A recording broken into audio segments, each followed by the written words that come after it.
Now, speaking of the Chinese, a much more important story. Cierra Ortega has been kicked off of Love Island. Don't know what Love Island is? I didn't either until last night when I Googled it.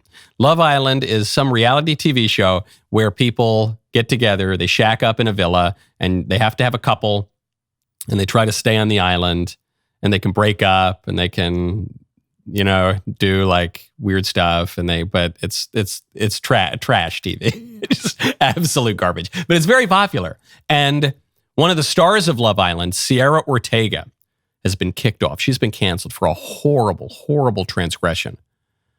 She said things in unearthed social media posts that demand that her life be over. She issued a groveling apology for these terrible things that she did. Here's the apology. I know a lot of people have been waiting for me to speak up about the news that's come to light recently, and now that I've been back in the US for about 48 hours and I've had the chance to process, I now feel like I'm at a space where I can speak about this without being highly emotional because I am not the victim in this situation. While I was in the villa, there were some posts that resurfaced from my past where I was very naively using an incredibly offensive and derogatory term. And before I get into the details, I want to first start by addressing not just anyone that I have hurt or deeply offended, but most importantly, the entire Asian community. I am deeply, truly, honestly so sorry. I had no idea that the word held as much pain, as much harm, and came with the history that it did, or I never would have used it. What did this woman say?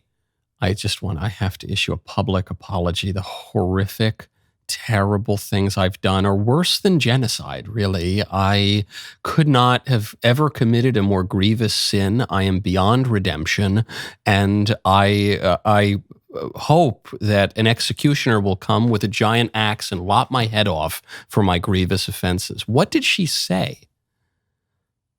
Apparently, in some old social media post, she joked that her face looks a little chinky. Because I don't know, her eyes are kind of small or something. Chinky. That was it. That was the line. That her life is over for now. That she's issuing a groveling apology to the masses. Because she said she looks chinky, a little bit like Chinese. The word comes from China. China, chink. That's the worst you got?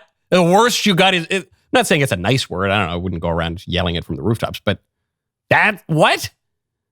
This woman is joking that she looks kind of Chinese. This woman who does in fact look a little bit Chinese. But what is she? She's Hispanic, which means she probably has a fair bit of indigenous admixture. The indigenous admixture, which does look kind of East Asian sometimes, if you from the right angle. And that's it. I instantly thought of one of my favorite movies from the 2000s, Gran Torino. You remember Gran Torino? With Clint Eastwood. He plays this grizzled old guy who for the entire movie uses all sorts of offensive terms for Asians in particular, but also for black people and the Irish and just about everybody. Just compare Cierra Ortega is saying, "Oh, my face looks a little chinky, tee hee hee," to compare that, for which her life is now over, to one of the most celebrated movies of the 2000s. Have some respect, Zipperhead. Get off my lawn. Used to stack like you 5 feet high in Korea. Use you for sandbags. I kept a bunch of jabbering gooks off of my lawn. When we were in Korea and 1,000 screaming gooks came across our line, we didn't call the police. What are all you fish heads looking at anyway? I've got more in common with these gooks than I do my own spoiled, rotten family. Happy birthday. Why don't we go down and get some of that good gook food? I'm starving. You're wrong, egg roll. I know exactly what I'm talking about. You're letting Click Clack Ding Dong and Charlie Chan just walk out with Miss What's-Her-Face. Get me another beer, Dragon Lady. Here, you get the wrong one, he's gonna blow your gook head right off. All right, come on, Zipperhead. We'll let the mix stay here and what, kill that cousin of yours and the rest of those zips? Okay, so it goes on. I actually don't even think that's all of them, but it goes on. Was Clint Eastwood canceled for that movie? No. More importantly, was the character, was he the villain? This is what really matters. Because you say, well, Clint Eastwood's playing a character. Right. Was the character the villain or the hero? That character who used all sorts of naughty words, much worse words for the same group of people than Chinky, he was the hero. Why?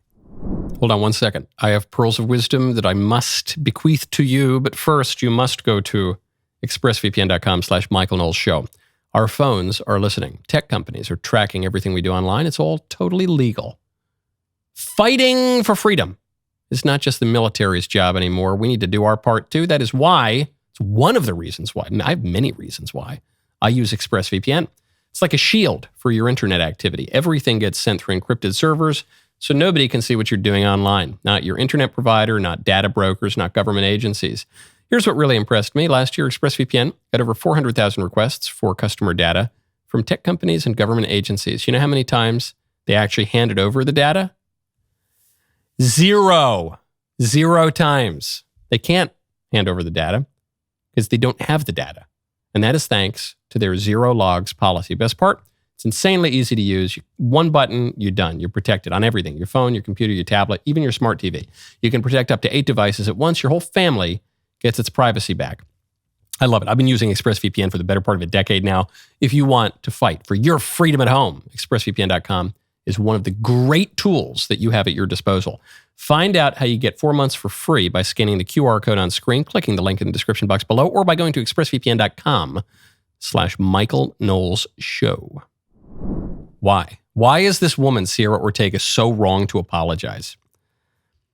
Because she wasn't using the phrase in a contemptuous way.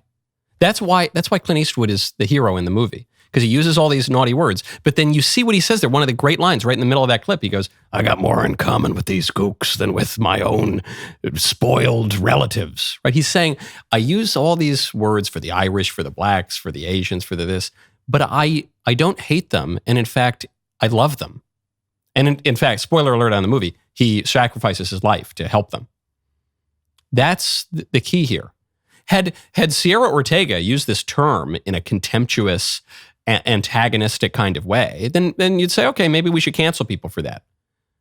But to just use it as a kind of funny word, if I come into the office and I see our AD, Pavel, and I call him a giant Polak, and then Pavel turns to me and he calls me a greasy Guido or something, and then Pavel and I turn to Professor Jacob and call him Shylock, no one would bat an eyelash. Not one of us would bat an eyelash, because none of those words would be used in contempt or hostility. Because these kinds of words can be used in a way that is actually affectionate and familiar. That's something that we have completely missed in our culture. We often discuss the crisis of meaning we have. This is a great example of it, because we are trapped in modernity by the literal and the carnal. We just deny that anything has meaning. We deny that our bodies mean something. We deny even that our words can have meaning, objective meaning outside of themselves, signs and symbols. But it's so disingenuous to cancel this girl, this reality TV girl, because she used a racially kind of edgy word in a way that was perfectly affectionate. She says, I look this way. I look like these people. Does she hate herself? No. She's just being kind of funny. And we all have to pretend that she's, bringing back Jim Crow or something. It's so ridiculous. And it just gets to this modern problem, which is we focus entirely on the literal, on the carnal. We totally ignore the spiritual. We totally ignore the meaning, the thing that which is signified. It gets us back to what St. Paul harps on quite a lot, which is that if you don't have charity, you've got nothing. You have nothing if you don't have charity. And that's really what this is all about. It's all about the charity. Clint Eastwood in Gran Torino is the hero because he has charity. He has love for these people. I don't think Cierra Ortega was without charity in that line. But no, we as a culture have to take the least charitable view of everyone and everything. Great. See where that leads you. That was a great clip. Now stop in the name of love. Ring that bell and subscribe, and whatever platform you're looking at, MySpace, add Tom to tell him to put the subscription in your folder, and we'll see you next time.